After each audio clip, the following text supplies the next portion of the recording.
like a cigarette should.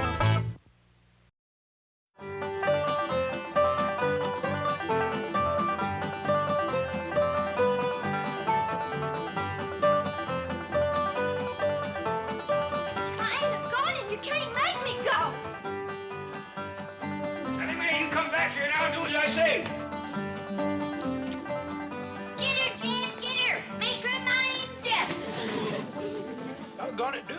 I sure would like to know what all this excitement's about. Wish I was done eating.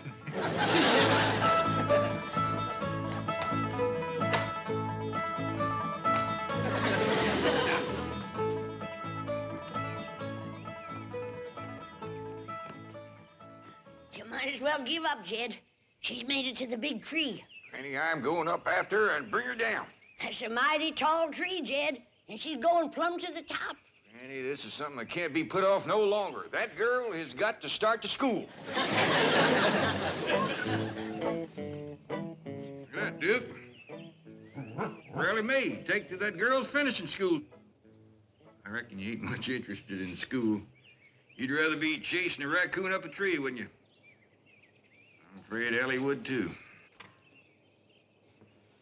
Oh, hello, Granny.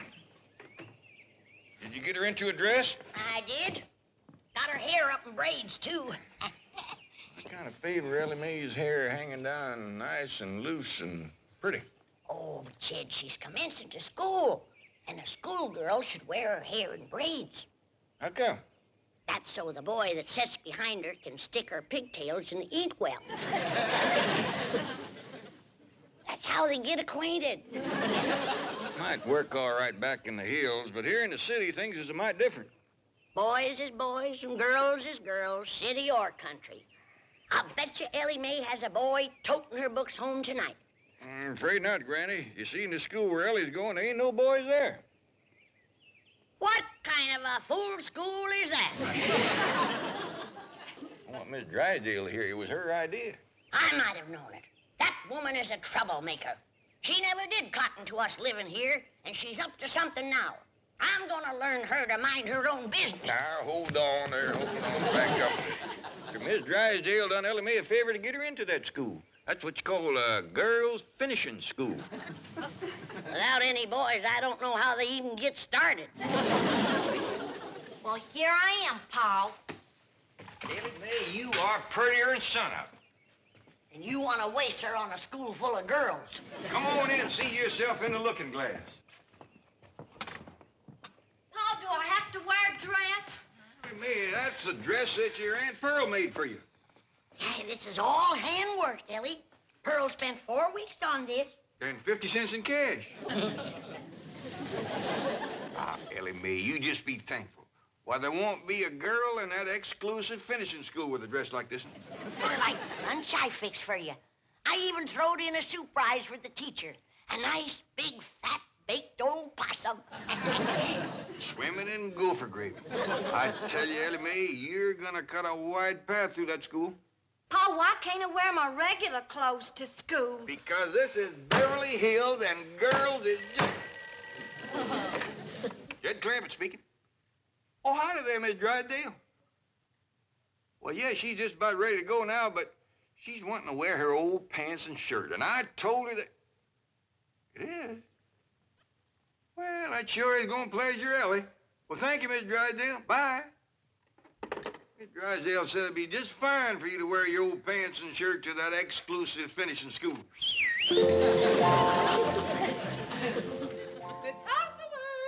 Oh, wait a minute, Chief. Your wife is here. Yes, I know you want to... Hello? Hello, hello? Hello to you. Any news from Milburn? Oh, yes, he'll be in Friday. Oh, good. I'd rather imagine the Clampetts will have moved away by then. Moved away? What have you done, Mrs. Drysdale? Only what you and Milburn have been urging me to do. Be helpful. I recommended a school to Mr. Clampett for his daughter, Elly May. Oh, well, that was very nice. What school? One befitting the daughter of a Beverly Hills multimillionaire. Our most exclusive, private, finishing school. Not the Willows. Where else? You and Milburn keep reminding me that under her blue jeans and faded shirt, Elly May is as good as anyone. she is. But those girls at the Willows are insufferable snobs. They'll cut her to ribbons. Well, don't blame me if she finds herself beyond her social and intellectual depths. I've been saying from the first that the Clampetts didn't belong. I've tried to spare them this humiliation. You are all heart. They must be on their way to the Willows. After the reception, they get there. I rather imagine they'll be on their way to the hills or the caves or wherever it is they came from. Mrs. Drysdale, this may cost me my position here, but there is something I must say. You are a fink. This is the way we go to school, finishing school. This is the way we go to school with a possum for the teacher.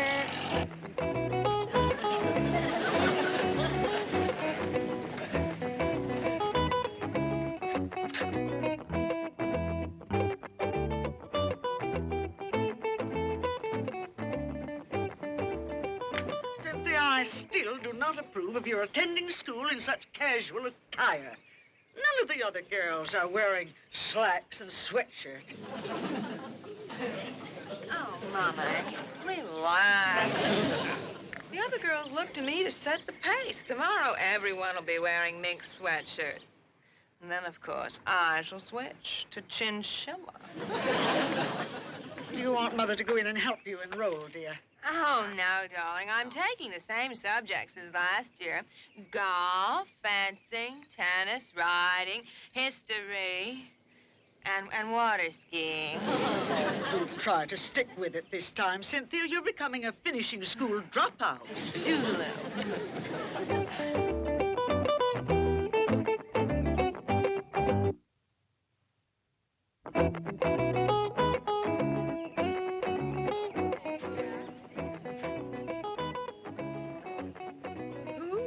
That up for you, Sin. My couturier, but of course the idea was mine. Oh, pardonnez-moi, mademoiselle. Je cherche mademoiselle Clampetts.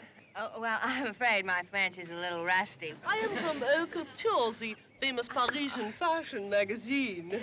Well, this is my own concept. Well, we cannot all be creative, n'est-ce pas? Oh, but getting back to Mademoiselle Clampetts, we understand she is enrolling here today, and naturellement, she would set a new style trend just as she always does. Clampetts? Oh, yes, they has just moved here from their mountain chateau. They're ghastly rich, swimming in oil.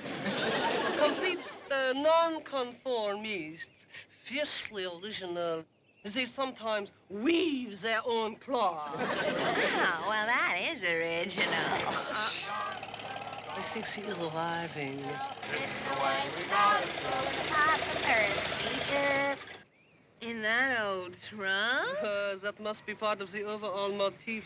She spares no expense to create total effect. Well, there you are, Ellie. You want us to go in with you to see you get a good desk? I'll be all right, Pop. I see Miss Jane up yonder by the porch. Yeah, I bet you Miss Drysdale sent her over to see Ellie feels at home. She's just wearing blue jeans and a shirt and a rope for a belt. How basic, how understated, how zen. She looks like a hillbilly. Voila! You have given this new vogue a name. It will sweep Paris like wildfire. I'll get my sketch pad. Here's your possum, Ellie. And remember, when you give it to the teacher, don't slop no hot gopher gravy on her. I won't, Granny. Bye-bye, Ellie. Bye, Ellie. Bye, Ellie. Bye. Learn your cipher, Ellie. Be a good girl. Bye. Cynthia, she's carrying a bucket. Yes. It's the ultimate simplicity in purses. Next week, Jackie Kennedy will have one. Here she comes now. I do hope she will remember me. It would be such a thrill. Well, hi there, Miss Jane. Sure is good to see you here. She remembers me. Oh, Mademoiselle Clampetts. C'est si ravissant. C'est un si grand honneur. Gosh, almighty, I can't figure a word you're saying. That's what I call total effect. She has even mastered the accent. S'il vous plaît. Vous êtes Formidable. She's your daughter, Jed. And I ain't one for telling you how to raise her or where to send her to school. Unless, of course, you wish to ask me. If you want to send Elly May to school where there's no boys, that's your business. And you ain't gonna get one word out of me. Unless you ask me. You're making a mistake. Howdy there, Miss Jane.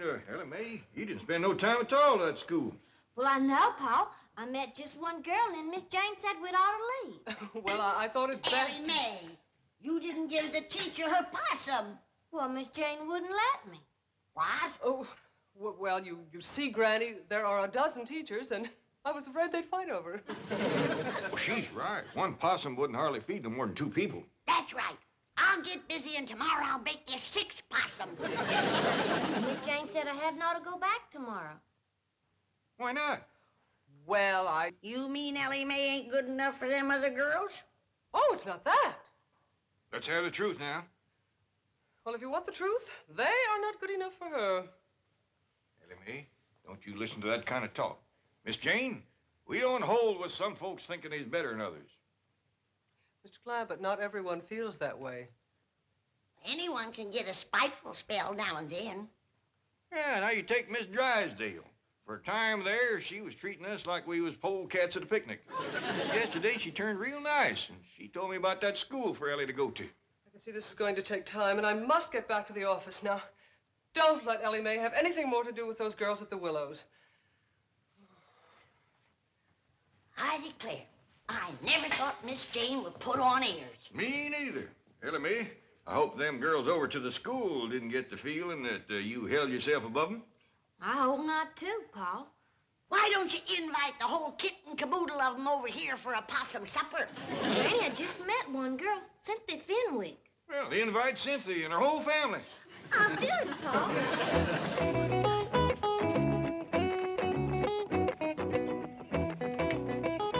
Oh, Cynthia, darling. Hi, Mommy, darling. Homework tonight, forehand volley. Cynthia, the most ghastly person has been phoning for you today. Mommy, I don't even know any ghastly person. Precisely what I said. I said, see here, Miss Clampett, you ghastly person. Clampett? Elly May Clampett has been calling me? Yes. And she had the cheek to invite us to her home. I suspect a kidnap plot. She has the strangest accent. Mommy, the Clampetts are the avant-garde social leaders of the season. Are you serious? Dreadfully serious. You mean we should accept? Don't just accept. Call them immediately and beg to be invited. Beasley, where's the nearest phone? Front seat or back? Front seat. I tell you, Granny, I never talked to nobody so pitiful anxious to come for victuals as them Fenwicks. He must have fell on hard times, Jed. You know, it turns out she's a widow woman. Oh, Elly May, Miss Fenwick called back, and she's coming for supper, her and Cynthia. Oh, good, Pa. Cynthia sure looked like she could use some victuals. Powerful skinny girl. I told you, Jed, they fell on hard times. That's a fact. Cynthia was wearing the oldest-looking clothes I ever did see. She was? Had on the first she must have outrode 15 years ago. It barely come to her middle. And her pants had been worn till he was plumb shiny. Her ma's in worse shape than she is. That poor old widder ain't got nothing to wear. You don't say. Well, it must have shamed her something terrible to have to say it, but right on the telephone, she asked me, did she have to dress for dinner?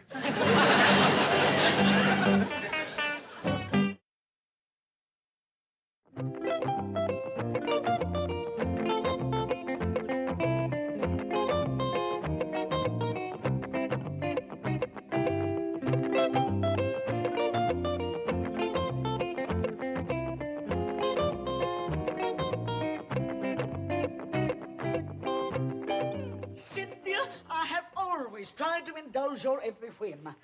I've been a very generous and I've been a very understanding mother, but I refuse to go to dinner in blue jeans. Oh, Mommy. Either we go dressed in the height of fashion or I shall hold my breath until I turn purple. I think how that will go with this orange peignoir. But, dear, they're not showing blue jeans, not in Vogue, not in Harper's. And every couturier we've called has hung up on us. Now, how can they be fashionable? Because Elly May Clampett has decreed it. Think of it, Mommy. We can wear them before Princess Grace and Jackie Kennedy. Ooh. Are they going to be at the Clampetts dinner? No, Mommy. And neither will we unless I can find some blue jeans. I best call Elly May and explain why we're running late. Well, sure, Cynthia. You and your ma just take your time. That's all right. Bye. Paul, you sure was right about them folks being hard up. They's gonna be late because they can't find clothes to wear. Elly May, you're thinking about the same thing I am. Take 'em some of mine. I had it done in a way that don't rob 'em of their pride. Jethro, I want you to drive Elly May. She's going over to Fenwick's to take him some clothes. Oh, yes, sir. Oh, they can have some of mine, too. Mine, too. That's the spirit. Come on, Jethro.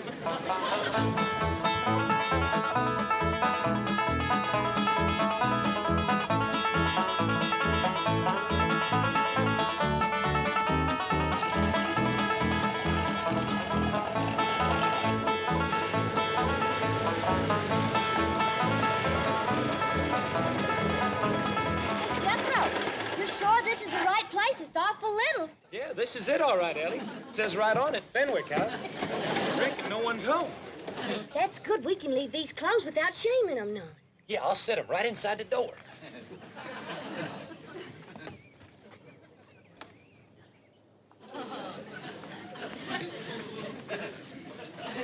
Look at Ellie. Just one teensy little room. Ain't no stick of furniture in it. Hey, and look. He's trying to grow a little garden right here in this box. No wonder poor Cynthia's so thin. There ain't enough in there to feed a baby rabbit. Cynthia! Perhaps we could buy blue jeans, already made, at what do they call it, a clothing store. Oh, Mommy. Well, you needn't be crude about it. The butler's buzzing. Yes, Jason. Mommy, are you expecting a caller? There seems to be someone at the gatehouse. No, dear. No, Jason. Mummy, the gatehouse. The gardeners sometimes leave work clothes there. Surely you're not suggesting that... This is an emergency. I shall dash right down to the gatehouse and have a look. Jason, have the car brought around immediately. It would have broke your heart to see where they live. Their whole house ain't no bigger than a chicken coop. They don't even have a place to roost. Not one stick of furniture. No fiddles except some little old greens that's trying to grow in a bar. Pitiful. Just pitiful. You know, I always wondered why the Lord give us so much, but I reckon this is the reason. He wanted us to share with poor, needy folks like the widow Fenwick and her young'un. Now, Elly May brought them some clothes. Granny is going to give them some food. What they need now is furnishings for that poor little house of theirs. Now, quick, let's load up the truck before they get here. Granny and Ellie, you get some dishes and some eating tools. Jethro and me, you'll find us some furniture. I want you young'uns to learn something now that I hope will abide with you for the rest of your days. The greatest joy of living is a joy that comes from giving.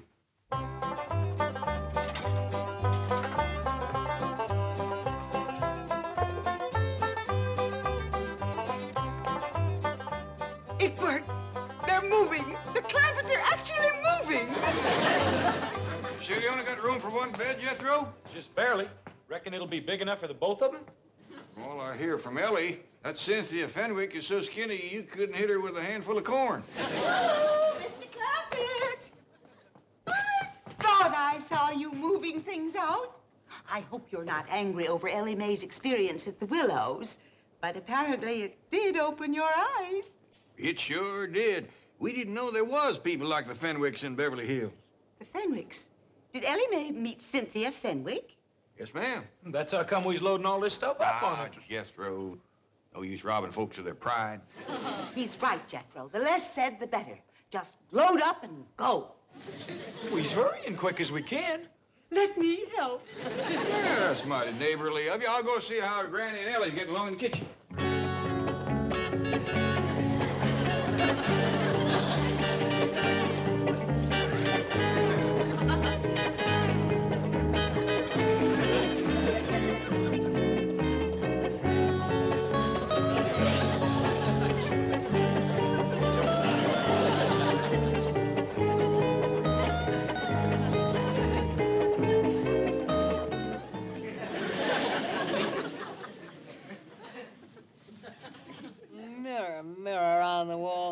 the most understated and zen of all. You, Cynthia Fenwick, you little darling.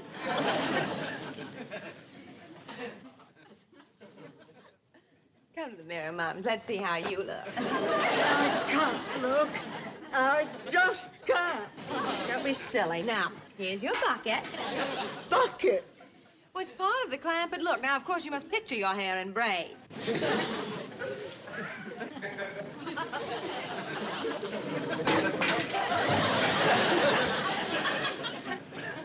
Really?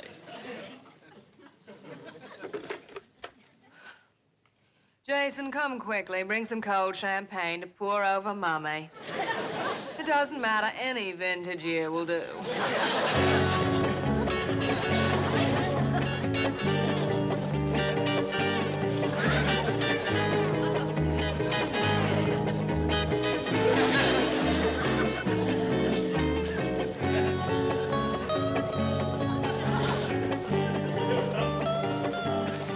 By doggies, I never seen a woman so overcome with the spirit of giving as Mrs. Drysdale. She's still toting things out. I wish she'd get the spirit and start giving some of her own things. If you don't let up soon, I may hint about that. Jed Clampett speaking. Oh, howdy there, Miss Cynthia. Y'all coming over today? Well, I'm afraid Mummy's not well. Might we have a rain check? Why, you betcha you can. Just a minute. Granny, is it going to rain tonight? All the signs point to it. Granny says yes. You'd best keep your maw inside and in the dry tonight. Yes. Well, I shall. How about tomorrow? Just a minute. How about tomorrow, Granny? Fair and sunny. Granny says tomorrow'll be fine. You all come over and spend the whole day. Oh, thank you, Mr. Clampett. Thank you and bless you. We are so deeply grateful to you for your kindness and understanding. Well, I'd really just love to say more, but Mummy's fainted and I must attend to her. Well, yes, ma'am. You do that. Them Fenwicks is so overcome by that little show of kindness of ours that Cynthia just about bawling and the widder fainted dead away. Jet, you best come see the Mrs. Drysdale. I'm afraid she's gonna strain something working the way she is. Yeah, I'll attend to that, Jethro. You get the truck under cover before it rains. Ellie, we gotta get upstairs and close them windows.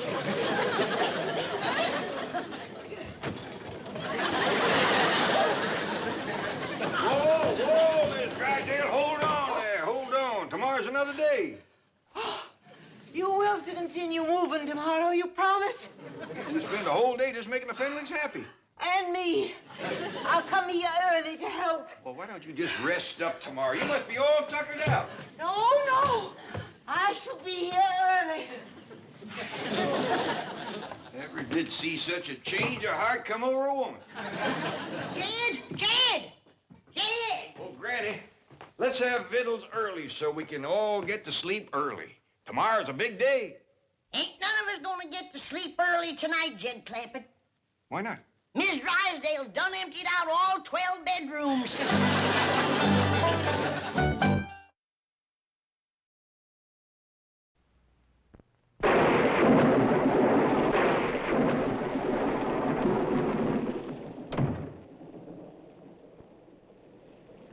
By doggies, Granny, it does beat all how you can tell when it's going to rain. How do you do it, Granny? Oh, there's lots of signs I watch for. One of them is the way the smoke curls up when your Uncle Jed's smoking a Winston. Go on. Are you greening that boy? No, I ain't. When the smoke goes straight up, it's gonna be clear. But when it squishes down kind of lazy, like the smoke is doing from that Winston tobacco, then you better get in where it's dry. Well, my teacher over to school says it's what you call humidity and barometric pressure. Oh, no, Jethro. That's what you call Winston Filter Blend Tobacco. That's the best makings there is.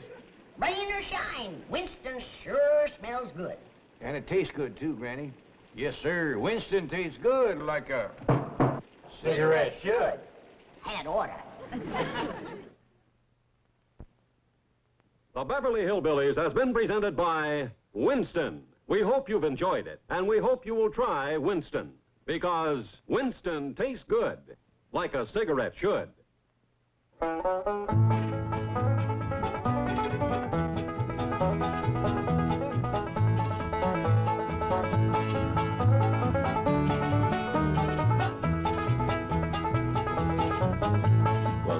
time to say goodbye to Jed and all his kin. They would like to thank you folks for kindly dropping in. You're all invited back next week to this locality to have a heaping helping of their hospitality. Hillbilly, that is. Set a spell. Take your shoes off. You all come back now. Here? This has been a Filmways presentation.